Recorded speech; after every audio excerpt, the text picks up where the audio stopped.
don't give a fuck. You're tripping with JJ. Wow! Fuck you, asshole. Tell your bitch I said hi, nigga. Any crimes in this room.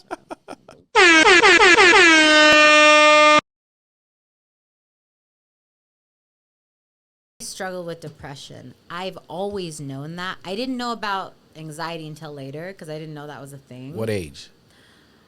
I mean, I have journals from when I was in middle school. My grandma used to buy me journals. I think she just had an intuition that I like to write stuff down. So I have journals from like, it's crazy. Like, I don't know. I don't know if anyone will ever see those. But like, I have journals from when I was like 11, 12, you know, and some of them are like on paper that I still have, and some of them are digital that I've just kept. So what was one of the most traumatic experience you faced at that time that you can recall? I mean, there was a family member that, you know, and I have like really, it's weird because this is something I've been doing what's called shadow work. If you don't know what that is, just look it up. I'm not going to get into it. That's a whole nother podcast. And you don't have to necessarily be like hokey or wonky to like, it's like doing yoga. You don't have to believe in the religion to do the stretch, right? So, but there's like some experiences I had growing up where I was, what's the word? It's like brainwashed, but it's groomed almost. Like I have some really severe like insecurities and self-deprecating tendencies, but I do have talents, so it doesn't make sense to people. Like, why don't you just and like I've been doing this shadow work, and I realize like, you know, I have some really fragmented memories of being like told that like I was basically like I answered to this person, right? It's fragmented though, so I don't have like a lot of solid. And then this is stuff like literally just recently I've been kind of like addressing. And then also, you know, I remember being in school and getting called to the office and being like, your mom is, you know, she's threatening to commit suicide and the police are with her. And I was like, Was there drug and alcohol in your home? No. My mom didn't do, and I'm only sharing this because this is like, I mean, you could like literally, like this was school. Like this wasn't even like some private record. There's things I would rather not share, but like this stuff was like, there wasn't, my mom had an incident in high school where she got in a car accident. I believe she was inebriated and she had to relearn how to walk and talk, and my mom was adopted and her two sisters. So my grandparents aren't actually biological, but I consider them my grandparents. So there's like layers to that, right? But everybody tells me, even my mom's childhood best friend is like, if you're ever ready to like hear the whole story, call me. And I haven't called her yet. It's interesting. I have not even thought about it until right now. Are you going to make that call soon? I'm going to make the call, but it's hard because if you're going to open that door, you have to be ready. And I'm not on anyone's timeline but my own, right? So, but I share all this because, you know, I had a lot of resentment towards my mom because growing up, not knowing the terminology, I just was like, my mom's crazy and she's ruining my life. And there were so many situations where it was like, you know, if you're raised by somebody that's like bipolar and depressed and all these things, but not getting treated for it, and it's not spoken about candidly in any circle, like even scholastically, like imagine what that's like for a child who you just, first of all, you learn to like navigate and you learn how to have conversations with people to like explain yourself. And you realize early on, like, I don't even know all these social skills that you're supposed to learn growing up, I didn't learn them growing up. Like most of what I learned, I don't even know, like I learned studying naturally. I studied the Grammys and like I looked up to Mariah Carey and Britney Spears. Like, I like didn't learn that from family members, you know? And then my grandparents lived through the Depression, so they didn't show any emotion ever. So you was raised by your grandma. I wasn't raised by my grandma, but I kind of was. And it was just that situation where I was raised by my mom, but my grandparents were really involved. But this is a really fun fact that I've actually shared with quite a few people, but not ever on a podcast. But my grandpa, again, not biological, but my grandpa, so my grandparents are Bob and Jewel Bundy. And my grandpa is Bundy? Actually related. Bundy? Related. To Bundy. Yeah. The fucking Bundy. The Ted Bundy, yeah. So it's interesting because, it's funny because growing up, I always thought it was like a, I know, right? People are like, what the fuck did you just say? So growing up, I always thought it was like a really weird irony because you had Married with Children on TV. I just thought it was a common name. My last name's Campbell. Like, my dad's Jamaican. Like, a lot of people have the last name. I just thought it was an irony, right? Mm-hmm. And my grandparents have passed away, but my grandpa was always, he was a good man. He's a good man. But there were certain characteristics about him that I didn't understand that seemed I didn't get. And in 2000, this is how new some of these revelations have been for me, the stuff that I'm talking about right now. This is how new it's been. And I need to remind you, they were not biological, okay? You don't have, like, the seed of Ted Bundy sitting here. Like, okay. I've studied Ted Bundy, like, extensively. Like, I'm very familiar with the horridness of his crimes. And his psych as much as you can be.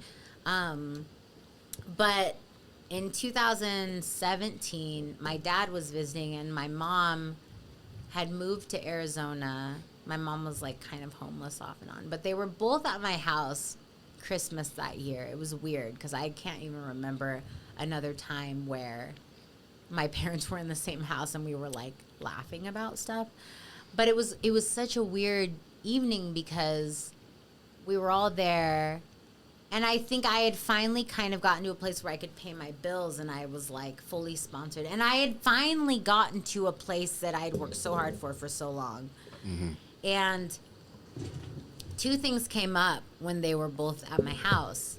Okay. And one of them was there was a particular family member that I joked about, and I was like, I wouldn't be surprised if the police showed up one day and was like, so and so is responsible for like 19 murders, and I was half joking, but both of my parents, they have been divorced forever, and they both have their own issues and baggage, and they're like, yeah, like I was half joking, but like you know when you have an instinct about people, but then someone else who knows is like, actually you're right. Serious shit. Yeah. So that was that family member, and the other thing was the Ted Bundy thing, and I don't know how it came up, but I remember saying, we were talking about it, and my dad was like, no, yeah, like in his very strong Jamaican accent, he was like, yeah, no, they were never proud about it, but yeah, and I was like, wait a second. Wait, he's really related to him?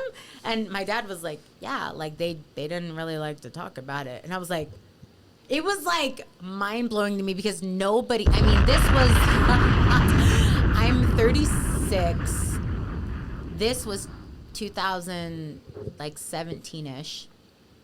So it was like about 4-ish years ago. 4-ish years ago, I realized this wasn't just like an assumption I made. This was real. And I was like shook a little bit, but then I was kind of like enamored by it because I've always been kind of enamored by criminology, and I just became obsessed with knowing more. But, you know, he had a really awful childhood. He had an awful childhood. I'm not excusing what he's done to people, but, you know, when you have the childhood I had, and then you realize, oh, I am truly 3 to 6 degrees away from and then like my fiance is related to President Nixon. Like when you have those types of degrees in your life, you just, I know, you're like, you want to leave now? Because I don't need this kind of energy here. No, but when you realize you have these types of connections with these types of people. Tricky dick. It's not that, I know, right? It's not that I'm telling you, I am very staunch about my stance on like predators and criminals and pedophiles and all that. I don't believe in the death penalty, and I do believe... Even for pedophiles? I do believe that there needs to be consequences, and I do believe that some crimes, from what I know and from what I've studied extensively, like outside of Wikipedia, like I know that there are some crimes, as far as we know scientifically, that there is no repentance. There is no, I'm rehabilitated from that. I've seen enough, like up close, to know that I don't believe in the death penalty. I have my reasons for that. We'll get into that in a second if you choose. But because I believe that in the U.S. specifically, like we just approach crime completely backwards and we don't do it right. Because there are crimes that can be rehabilitated, but unfortunately we just send people to jail and they come out truly as criminals. And I just feel like in the U.S. we don't do it correctly. We don't do it effectively. As far as like pedophiles and predators, I'm not totally convinced that, like, if it were up to me as just a random civilian, I would say, castrate them and send them all to, there's this island in Italy that used to be a prison island. I've been there, actually. Send them all there. There's plenty of places. There's a lot of goats there and stuff, like. So you think people who hurt children, probably kill children, should be castrated and shipped? Yeah, I'm saying that's a good suggestion, but for me to sit here and say, like, I believe that's the answer, that's fallible, and I don't think you should ever put information out there and say this is fact if it's not fact. But the reason I'm against the death penalty is because I don't believe it's effective. Obviously, you can put to death anybody that commits a crime, but it's expensive and it doesn't actually change crime or hinder crime. It just killed a person. But people die every day and crime continues. Yeah, but they're holding people accountable for their action. They're actually saying what you did was so heinous, was so inhumane, that you deserve this, right? This is the only way acceptable for an individual who commits certain acts in society. And I'm not necessarily saying, this is just kind of where the place I've come to personally, and I'm a person that has experienced a lot of trauma. It's not like, but even in the things I've experienced, I wouldn't be healed if certain people died. I would be healed if they changed. Let me ask you this. Since your perspective is on that. If you had a child, do you have a child? No. My fiance has children. If you had a child and your child was a victim by the hands of someone... A predator, yeah. Would your answer be the same? I don't know. But you know what? I'm going to promise you right here on record that when I have a child, you can ask me again. And maybe it'll be a different answer.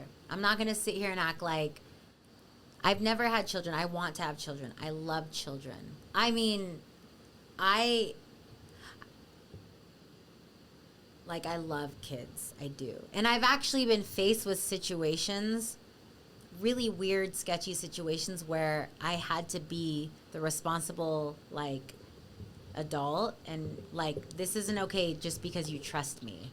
right? Right. So I'm not answering as like, no, like trust God, whatever. Like Trust the process. I'm not like, thoughts and prayers. I'm not like saying that. And I'm a person of faith, but that's not a question I can answer without children. I can only answer where I'm at right now. As somebody that was a child and somebody that is an adult, I truly believe, and I have seen children I've mentored, children I have coached. I have known athletes, peers, literally that have been like abused and assaulted by coaches. Literally, I've had friends and teammates come to me and say, can you report this to Safe Sport? Safe Sport is kind of like the police of athletics. I don't know how much you know about Safe Sport, but I've literally reported things to Safe Sport on behalf of other people. I mean, I've not just my own experiences, but I have seen things, and I really do believe, yes, there has to be consequences. The fact that I don't necessarily support the death penalty doesn't mean I don't believe in consequences, because I do. Were you coached by a male? What's interesting is I've been coached predominantly, I would say like 90% males. And what's weird, this is what's really weird. There's a couple coaches I've had that have a really questionable history that for whatever reason, and I'm telling you, it's really wild. Because there were some moments in my life where I was broke and I needed help. And that's who gets preyed on, right? Like, I was like a textbook. Very vulnerable. I was very vulnerable. And there was a couple times in my career where I was helped by some of these coaches, and I was never victimized. And I mean, I'm telling you, like, point blank. And I've talked to athletes that were these coaches' athletes. I mean, these are things I've addressed. Like, and I'm like, it's wild to me because I'm like, that wasn't my experience, and I don't know why. With the same individual. Same individual. What was the difference between you and them? I don't know. And I am a strong personality now, but in those moments when I look back, I'm like, no, I was not a person that would have talked about this back then. Did you encourage them to go report it? Did you encourage them to do something about it? Yes. Since now I do, and even now, I've actually been told by multiple teammates and peers that I should step into an official role because I am so unapologetic and I'm not necessarily afraid of. Just go on Twitter. I get like a lot of people are mean. People are really, really horrible on social media. And it does hurt sometimes because I'm coming from a place of experience, not of being a snowflake or whatever you want to call people like me or whatever. I don't even identify with a party. I'm very open-minded. I'm culturally liberal, and I do believe that people should make their own choices medically. I believe in certain things, but I still think you have the right to choose what you do to your own body. So you're culturally liberal. Yeah. So you believe in abortion. No, that's not what culturally liberal means. Culturally liberal, when I say culturally liberal, I mean,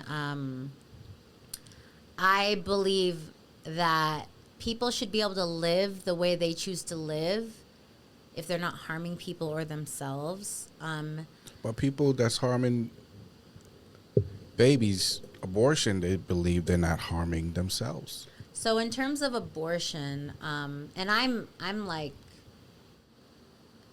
I don't know if you know this, I actually got my degree in world religion. So I've studied all of the major world religions. I've read the Bible probably 25 times in multiple versions and translations. And I don't say that as a flex. I say that as I'm textbook educated, but I'm also personally educated. So what's your stand? So in terms of abortion, I don't necessarily believe that you should be able to kill a baby. I do believe that as an individual, you should have the right to make your own decisions. Now, like medically. I don't believe that anybody should tell you what decisions you make medically. That's a contradictory. You got to explain that. Okay, so for example, let's say you're the governor of Arizona and I am a woman and I am pregnant. And we won't get into why I'm pregnant. You don't know why I'm pregnant. I don't believe you have enough experience. I don't believe there's anything about you that gives you the right to tell me what I do with my body. Now, if we want to get into at what point you're pregnant or whatever, like, that's not a conversation I am even prepared to have right now. Like, oh, what about 6 weeks versus 12 weeks versus, Wade versus Roe? Because my fiance, he has very different political views than I have, and we have pretty similar views on abortion, but in his previous marriage, he's divorced now, his ex-wife had an abortion, and she did not, it was early, but she did not consider his input, and so he's very triggered by it, right? So we disagree on certain things, but not because he's religious, because of his experience, right? Do you think he had that right to have known? I think he had, I think if two people, it's tricky, because I think laws are tricky because we make laws because we assume everybody starts on the same starting line. But she made the decision. Right. He helped create. Right. That automatically put him involved. He was involved. Both of them involved in that choice. Right. No, yes or no? So I believe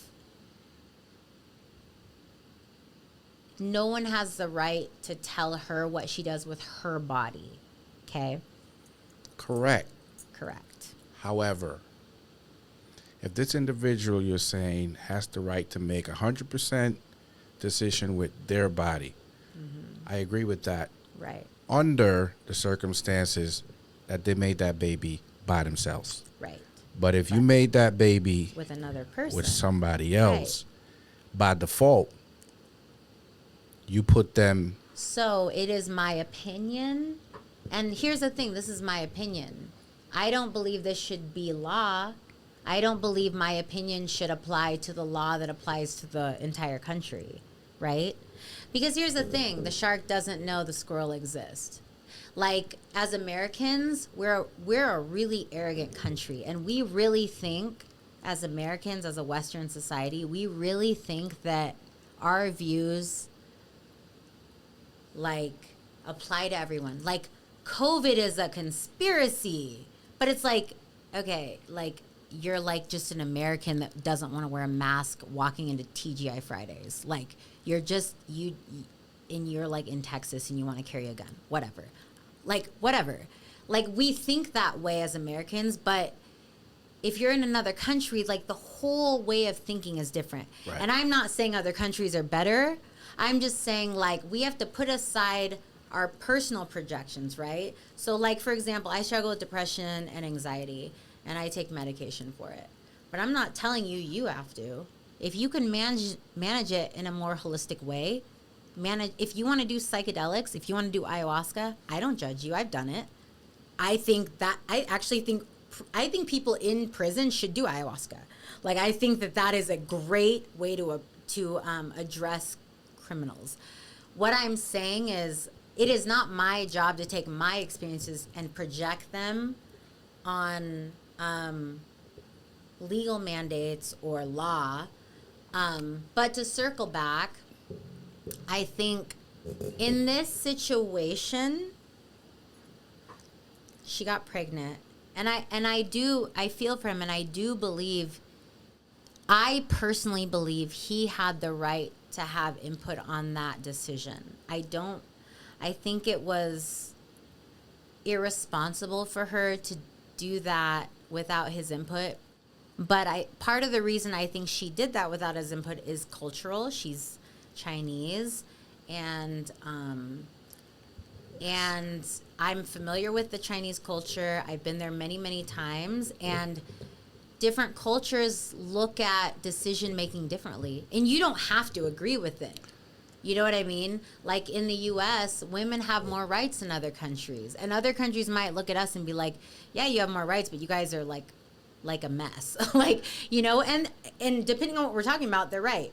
And we can look at other countries and be like what the hell? Like you really got to go to an African village to get like this is crazy. You have to do that. Like that seems crazy. So it's like tomato. So I feel like, in my personal opinion, you know, you conceive of a child together. Do I think that the law should get involved with that? Well, you know, are we a Christian country? Does everyone in our country believe that our law should be religion-based, which is kind of the motivation behind some of these laws? Or do I believe that, you know, if you're old enough to decide if you get a vaccine or not, if you're old enough to decide to drink alcohol or not, if you're old enough to drive or not, if you're old enough to carry a weapon or not, if you're old enough to vote or not, and you're a woman, why should some 50-year-old white guy that's a politician tell me what I'm allowed to do with my ovaries? So that's my... Politics right? and government, authorities... Right. And otherwise, in my opinion, should not be involved in human life decision, in my opinion, when it comes to a female body. However, on the other hand, I do believe strongly that when you make a responsible decision to be with somebody and create a life with somebody, or you know there's a possibility of creating a life with somebody, you do owe that person, to some degree, some form of courtesy and acknowledgement to say, you know, we did this together. Why should I individually make this choice to abort without your knowledge or awareness? I agree. I actually completely agree.